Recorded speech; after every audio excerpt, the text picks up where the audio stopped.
I denne Yoga Vivo Talk, der vil jeg gerne sådan dele lidt om, hvordan mindfulness kan påvirke eller faktisk ændre vores hjerne.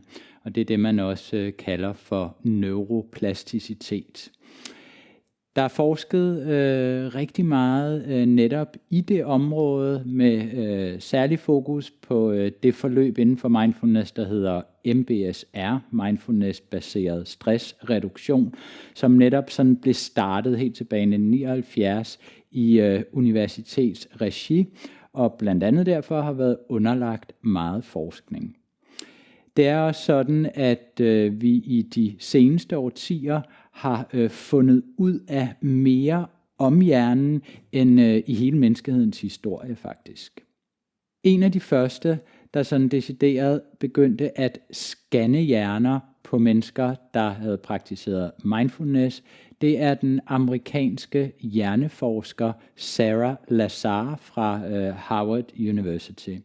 Hun har lavet sådan flere anerkendte undersøgelser, fandt blandt andet ud af, at 50-årige, der havde en fast meditationspraksis, de havde faktisk frontallapper ligesom 25-årige. Grunden til det her er interessant.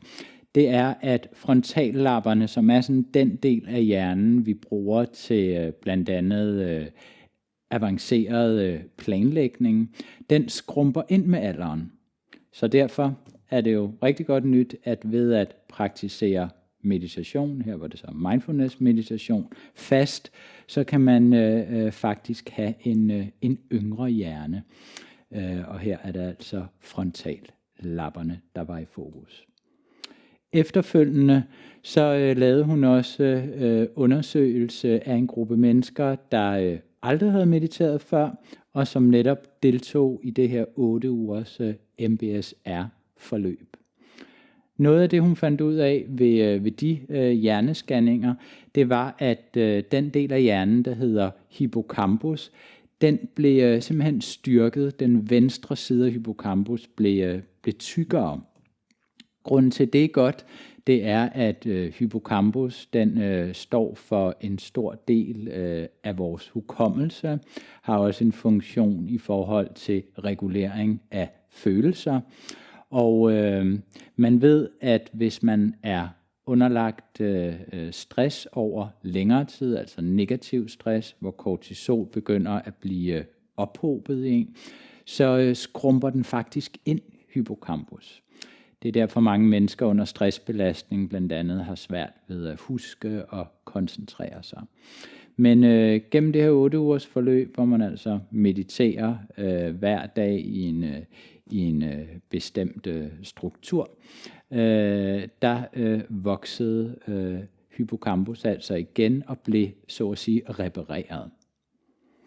Et andet center, der blev gjort opdagelser omkring, det er vores frygt- og angstcenter amygdala, der også er en del af vores alarmberedskab.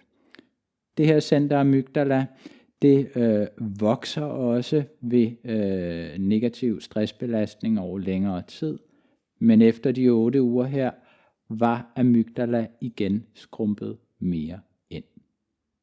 Noget nyere forskning fra University of Toronto har vist, at igen, selvsamme MBSR-kursus, det også ændrede noget omkring nogle netværk i hjernen. Altså det, der ligger i netværk, er, at det er sådan forskellige centre, der tilsammen udgør et netværk. Og man taler om et netværk, der hedder det narrative fokus. Og det narrative fokus, det lyser så at sige meget op, når vi er engageret i forskellige former for tænkning, historiefortælling om blandt andet, hvem vi er, hvorfor og hvordan osv. Og også når der er mange bekymringer og grublen. Dette center, det blev dæmpet lidt efter de her 8 uger, hvor man altså tjekkede deltagerne. Og det er et andet center, der kaldes det oplevelsesbaserede fokus. I det kom der mere aktivitet. I relation til det, så er der et sted i hjernen, der hedder insula som er en del af det oplevelsesbaserede fokus. Og man ved i dag, at det sådan er her, vores kropsbevidsthed sidder. Så når vi i mindfulness praktiserer bodyscan, mindful yoga og forskellige kropsmeditationer, så er man sådan meget med til netop at styrke blandt andet insula og altså hele det her oplevelsesbaserede fokus. Så der er mange fordele ved at praktisere mindfulness, men hvis man altså vil have de her meget positive effekter på hjernen, så forudsætter det, at man har en fast praksis, og det viser forskningen gerne skulle være en 12-15 minutter om dagen. Så jeg håber, du har fået lyst til at fortsætte eller gå i gang med at praktisere mindfulness. Tak for nu.